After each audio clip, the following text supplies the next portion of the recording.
सुब्बादेउरालीको स्वामित्व सन्धिखर्क नगरपालिका र सिद्धगङ्गा नगरपालिकाबाट आवश्यक समन्वयको अभाव र कमी देखिन्छ। पहिले सिद्धगङ्गा नगरपालिकाले मूल ढोकाबाट चाहिँ सुब्बादेउराली मेरो हुनुपर्छ भनेर जिल्ला प्रशासनमा पत्र काट्छ, अनि त्यस पछाडि चाहिँ नापी कार्यालयमा पत्र काट्छ भने सन्धिखर्क नगरपालिकाले चाहिँ के छ भन्नुहुन्छ भने अब त्यस्ता चाहिँ यहाँ जुन कुरै भएका छैनन् त्यसै कुराको विषयमा निर्देशनसहितका पत्र काट्छ। त्यस कारणले गर्दाखेरि दुईटा पालिकाको समन्वयकारी भूमिका नभएको हो कि भन्ने चाहिँ हामीलाई लागेको छ र चाहिँ दुईटा पालिकाको जिम्मेवारी हो।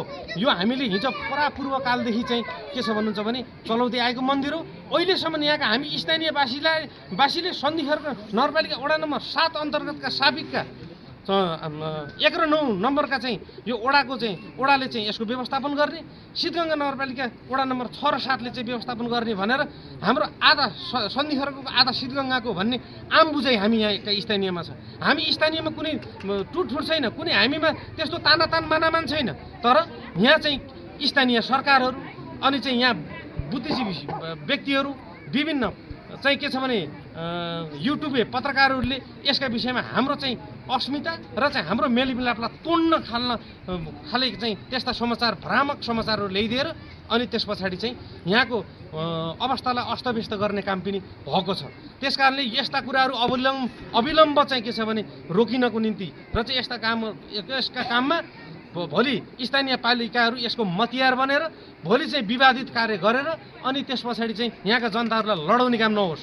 मैले के भन्न चाहन्छु नि, हामी एकताको सूत्रमा बाँडिएर आजसम्म चाहिँ 2040 सालदेखि जुन यो मन्दिर चाहिँ व्यवस्थित रूपमा चाहिँ स्थापना भयो त्यहाँदेखि यहाँसम्म हाम्रा सिद्धगङ्गा नगरपालिका र सन्धिखर्क नगरपालिकाका कुनै जनताको लडाइँ भएको छैन। कुनै जनताले चाहिँ आवाज उठाएको छैन यो मेरो भनेर जनताले मागेका छैनन्। तर कहिले पालिकाले चाहिँ मेरो ढोकाबाट उता भन्छ, कहिले पालिकाले त्यस्ता सन्की र धम्कीका भरमा चाहिँ पत्र पठाउँछ। त्यो कुरा हामीलाई मान्ने छैन।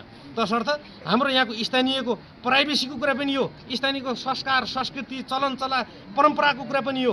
चाहिँ के छ भने यहाँ बलिको चाहिँ सिस्टम चाहिँ जुन मुडको सिस्टमको कुरा ल्याउनु, यहाँको समितिको पनि केही प्राइभेसी होला, यहाँको चाहिँ केही कुराहरू होलान्, यहाँका पनि स्थानीयको परम्परा होला, संस्कृति होला, यहाँको चाहिँ हिजोको चाहिँ चलन चल्तीको अनुसारको चाहिँ सिस्टम होला भन्ने कुरा बुझ्नुपर्छ। भोलि चाहिँ यहाँ अहिले हामीले चाहिँ पर्या चढाए बापत चाहिँ केही शुल्क लिने गरिन्छ, त्यो शुल्क पनि भोलि नले भनेर पालिकाले काट्न मिल्छ? यो त एउटा चाहिँ के छ भने अरू कुरा नभएर यहाँ त व्यक्तिको गोजामा नगएर यो त मन्दिरको एउटा चाहिँ के छ भने आम्दानीको स्रोतको रूपमा पनि त्यसलाई लिने गरेको छ। त्यहाँ केसी वडा अध्यक्ष मात्र नभएर यहाँको स्थानीय व्यक्ति पनि हो र अर्घाखाँचीवासी पनि हो। तसर्थ म जुनसुकै ठाउँमा पनि लड्न तयार छु, तर कसैको आवाजमा दबेर चाहिँ दब्ने परिस्थितिमा वडा अध्यक्ष रहँदैन। यो कुरा चाहिँ म 100% क्लियर कुरा गर्छु र यहाँ भएका कुराहरूको व्यवस्थापनको निम्ति म अवरत र खटिन्छु।